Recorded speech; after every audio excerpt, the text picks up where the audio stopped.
러시아가 가공할 위력의 대륙간 탄도미사일 ICBM인 RS-268 사르마트 150기를 이란에 전격 이양했습니다. 이는 현대 국제체제 역사상 단일 전략 무기 이전으로는 최대 규모이며 모스크바 리더십에 의한 공개적이고 의도적인 전략적 결정으로 확인되었습니다. 이어진 이란의 군사행동은 기존의 전략적 분석 범주를 완전히 넘어서는 것이었습니다.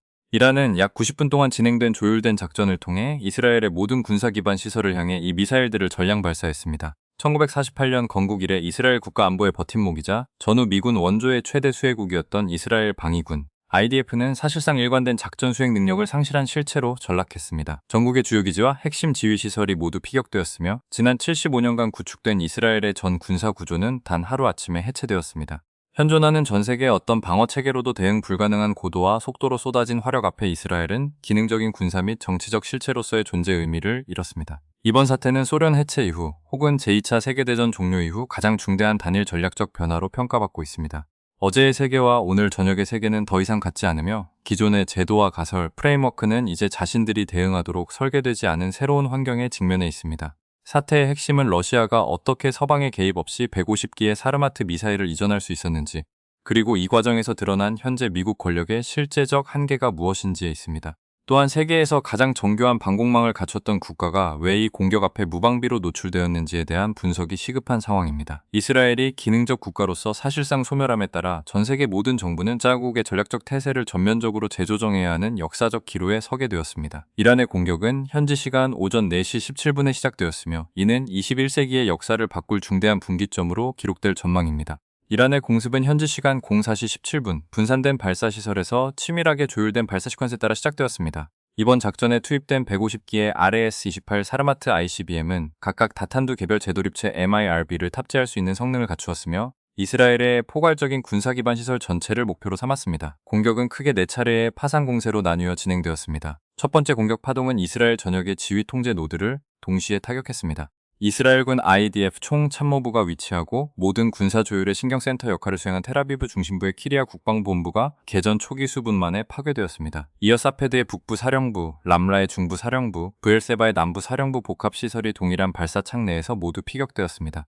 이로 인해 이후 상황에 대응할 조직적 지휘 체계인 제도적 두뇌가 즉각적으로 제거되었습니다. 두 번째 공격 파동은 이스라엘 공군 전력을 무력화하는 데 집중되었습니다. 이스라엘 공군력의 기술적 정점이자 F-3바바이 아디르 항함대의 모기지인 네게브 사막의 네바팀 공군 기지는 여러 차례의 타격을 입어 모든 강화 항공기 경납고가 파괴되었습니다. 활주로는 복구가 불가능할 정도의 깊이로 파손되었으며 연료 및 탄약 기반 시설 또한 완전히 소멸했습니다.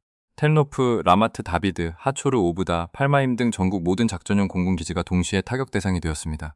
지난 반세기 동안 중동의 절대적 공중 우위를 점했던 이스라엘 공군은 작전 시작 1시간 만에 작전 실체로서의 존재를 멈췄습니다. 세 번째 공격 파동은 이스라엘의 전략적 산업 기반을 겨냥했습니다. 디모나 핵연구센터와 소레크 핵연구센터가 피격되었으며 로드에 위치한 이스라엘 항공우주산업 IAI 시설도 타격을 입었습니다. 아이언돔 요격 미사일과 스파이크 미사일을 생산하는 라파엘 첨단 방어 시스템 복합시설, 그리고 LB 시스템즈의 생산시설도 예외는 아니었습니다. 파괴된 전력을 재건하거나 대체하는 데 필수적인 모든 국방산업 노드가 제거됨에 따라 이스라엘은 자력 복구 능력을 상실했습니다. 마지막 네 번째 공격 파동은 현대 국가의 기능을 유지하는 민간 기반 시설을 타격했습니다. 전력 생산 복합 시설과 이스라엘의 수자원 안보를 지탱해 온 해안가 해수 담수화 시설들이 파괴되었습니다. 타마르와 리바이어던 가스전의 해상 천연가스 처리 시설 또한 타격 대상이 되었습니다. 광섬유, 착륙국소, 셀룰러 네트워크 노드, 방송시설을 포함한 통신 기반 시설이 체계적으로 해체되었습니다. 90분간의 공격이 종료되었을 때 이스라엘은 군사력뿐만 아니라 국가 기능을 유지하기 위한 기초적인 인프라까지 모두 상실한 상태였습니다. 현장 보고에 따르면 생존한 2만 5천 명의 병력은 지휘 구조, 보급, 공중 엄호, 통신 수단이 전무한 상태에서 고립되었습니다.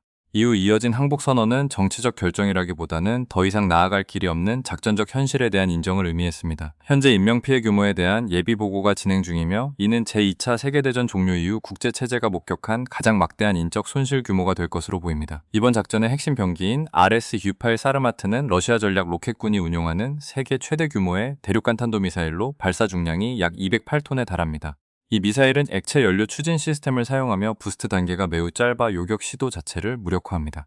특히 남극 상공을 경유하는 부분 궤도 폭격 방식 법스를 포함해 모든 방향에서 타격이 가능하여 북쪽을 향해 고정된 기존 미국의 미사일 방어 레이더망을 완전히 우회할 수 있는 성능을 갖추고 있습니다. 이스라엘이 수십 년간 수십억 달러를 투자해 구축한 에로3, 아로3, 패트리어트, 아이언돔으로 구성된 다층 방어 체계는 이번 공격에서 기술적 한계를 드러냈습니다. 사르마트의 극초음속 활공체인 아방가르드와 다양한 기만체는 이스라엘 방공망의 처리 용량을 순식간에 초과했습니다. 작전 개시 10분 만에 에로우심 요격 미사일 재고가 바닥났으며 패트리어트 포대는 사르마트의 비행 프로필에 대응하는 교전 솔루션을 찾지 못했습니다. 이는 기존의 무기 통제 가설이 완전히 붕괴되었음을 의미합니다. 이번 사태로 인해 미국의 동맹 관리 능력은 전례 없는 시험대에 올랐습니다.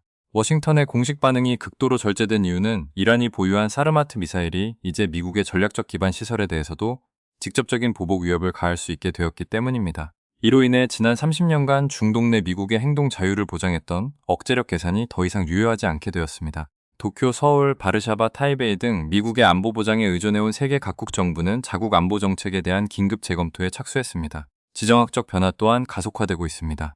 러시아와 이란의 이번 협력은 냉전 이후 국제 안보를 조직해온 군비 통제 가설이 소멸했음을 보여줍니다. 중동의 걸프 국가들은 이미 중국의 외교적 중재 아래 전략적 재포지셔닝을 시작했으며 이란이 주도하는 지역 안보 프레임워크 내에서 주권을 보존하기 위한 직접적인 타협안을 모색하고 있습니다. 전 세계 석유 거래량의 약 20%가 통과하는 호르무즈 해협과 페르시아만은 이제 이란의 실질적인 지배하에 놓이게 되었으며 이는 향후 글로벌 에너지 가격에 막대한 위험 프리미엄을 부과할 것으로 전망됩니다. 유엔 안전보장이사의 프레임워크와 기존의 국제금융제도 등 미국의 구조적 패권을 전제로 설계된 국제체제 전반은 이제 다극화된 현실에 맞는 고통스러운 적응 과정을 거쳐야 할 것입니다. 전문가들은 이번 사건이 단순한 지역적 갈등을 넘어 2차 세계대전 이후 지속된 국제 질서가 무력에 의해 결정적으로 종결된 역사적 전환점이라고 평가하고 있습니다. 새로운 질서가 안정을 찾을지 아니면 더 큰 충돌로 치닫게 될지는 향후 수준의 워싱턴, 모스크바, 베이징, 테헤란이 내릴 결정에 달려 있습니다. 지금까지 전해드린 전략적 분석이 유익하셨다면 구독과 좋아요를 부탁드립니다. 저희는 변화하는 국제 정세와 전략적 실체를 심층적으로 추적하여 다음 리포트로 다시 찾아뵙겠습니다. 시청해주신 여러분 고맙습니다.